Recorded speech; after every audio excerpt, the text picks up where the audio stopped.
in Midwest region, we have always been our brother's keeper. I would like to tell you that while we were in Midwest region, now moved to Midwest State, and in semantics turned to Bayelsa State, we have always been the majority tribe up till this very moment, being the fourth largest ethnic community in Nigeria. And we have always carried our neighbors along. And we have used our wealth. We have used our wealth to develop, of course, the old Midwest State, because we still remain the largest contributor to our Commonwealth while we were in Midwest State. As, like I said, semantics, they changed the name from Midwest to Bendel. And we still remain the majority in Bendel. And these same resources, we are still being harnessed to develop our state capital there, which is the Benin. No regrets, because they are our neighbors. And we have historical lineage. Now, coming from there, sir, we are now in Delta State. And today, we still remain majority in Delta State, contributing to, as the largest contributor to the Commonwealth of Delta State. In the last administration, sir, before this 2023, 3 universities were created. Out of these 3 universities, in the 3 senatorial districts, 2 went for Delta North, 1 to Delta South. We, the largest ethnic, not a single one was given to us. So we now see that the hostility is getting too much. And we are not people who are violent. We are not known for that. So we feel peacefully that we should have our own state so that we can get to the grassroots of developing ourselves. And you know, like it is required by the Constitution, you don't just wake up and say, I want to be a state. You must be economically viable to become a state. And the proposed Ethiope State is extremely viable. We can even boast, we can hit our chest that we don't even need federal allocation to survive. We don't. Of Warri South local government. Our Robo people there, sir, they have been suffering. And we as peace-loving people, we don't like violence.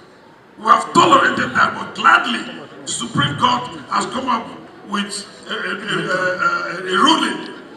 And now we are having our say there. And that is why we want them to be part of us now. Let them come home. We are very ready for them now. So on the basis of that, we are proposing that we have Ethiope State. Take us through what's the benefit and what Robo have to have Ethiope State among other nationalities advocating for their own creation of states. Well, clearly the major benefit is that it will bring government closer to the people. There will be more representation of the Robo people at the national level. There will clearly be more representation of the Robo people at the state level. It will be our state. We will have, of course, and accommodate other tribes, but we will dominate in our state. Well, I'm hopeful. Both the House of Reps and the Senate has gone around the country to make sure that the voices of Nigerians is heard. And that should mean that the final document should represent as much as possible the voices we heard here today and the voices we've heard all around the country. Clearly, there will be issues that need to be reconciled. There are conflicting views, if you listened, coming out. But that is what we'll do when we get back to base. We will take all the views and harmonize them as best as possible and then debate them again to make sure that they are realistic. Well, first of all, I give thanks to God for this opportunity He has given all of us, to come here and be part of what has been done today. The highlight, of course, is a request for the creation of an Ethiope State. The acceptance is unanimous, and I think it's in the best interest of the Urhobo people to show their identity and establish themselves, as one of the major tribes, in Nigeria. Requests like this help to register ourselves at the national level, and I hope and pray that when this process is concluded, Ethiope State will be one of those that will be selected, because indeed, unlike many others, we followed the constitutional requirements. We got the consent of all that is needed, required by the Constitution, to make our application, for the request for the creation of Ethiope State. So I'm very, very pleased, what has transpired today, and I just pray with our collective effort we'll be able, to get it done. Ethiope State, let me tell you, if you take the distance from Ologbo to almost Patani town, and you look at the population, you look at the resource available, in terms of size, in terms of population, in terms of mineral resources. So it's a welcome development. It's a welcome development because creating a state for the Urhobo, we give them a true identity. We give them a true identity. I support it. I support the creation of an Ethiope State. Economically viable, politically reasonable, intellectually sound. So we have what it takes to run a state independent. We can even run the state without depending on the federal government. You know the material resources available in there. Only in my kingdom I have over 118 oil wells. What does it take to run a state? Is it not money? So we have the money, we have the material. Only in my kingdom I have 14 professors. What do you need? Other kingdoms, they have 20 professors, 15, like 5. You don't have an Urhobo kingdom where you don't have up to 5 professors. So what material are we looking at? What materials are we looking for? Ethiope State is for the people of Urhobo. It is contiguous state for the Urhobo people and Urhobo people alone. And what we are going to get from there, we're going to get 3 senatorial seats, automatic.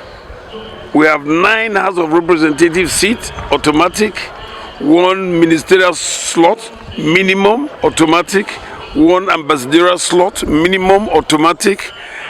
And all right, federal commissioners position, in all of these federal commissions, automatic. You must have 1 at least. So all those benefits, you can imagine a state that is, the population is not even 1/10 of ours, want to get a state that will not have these things I am counting, and you now will be struggling with other ethnic nationalities. Extremely buoyant. We don't even need federal location. All we just need is the constitution to be changed so that we can have federated units. All right, where we have our own state, we give money to the center. We don't need any money from anywhere to survive. It's expected, and we just hope that this committee job is accepted, and they give a final nod to it. Otherwise, we've experienced this. I think this must be the 6th committee now that is coming up since the 4th Republic. Everybody can attest to it that Urhobo is due for a state. Urhobo is due for a state, so therefore the demand is justifiable. State creation within a given state. If state is to be created from a given state, certain factors has to be considered, and those factors are economic viability, land mass, and also the population. In Delta today, the only people that is due to have their own state from the existing Delta state are the Urhobo people that constitute over 60% of the population of Delta. 1, they have resources in oil and gas. Urhobo is the highest producer of gas today in Nigeria, and also produces produces oil in high quantum in Delta State. And they have infrastructure that can take off when the state is created. That is why I am supporting and also calling for a creation of state for the Urhobo people of Delta State, which has passed through second reading in the House of Representatives, which is called Ethiope State. It is called Ethiope State because we have to use a major landmark within the Urhobo area. So the Ethiope State, I'm calling on all House of Assembly in Nigeria, and I'm calling on all parliamentarians at the Red Chamber and at the Green Chamber to support the creation of Ethiope State, which is for the Urhobo people of Delta State.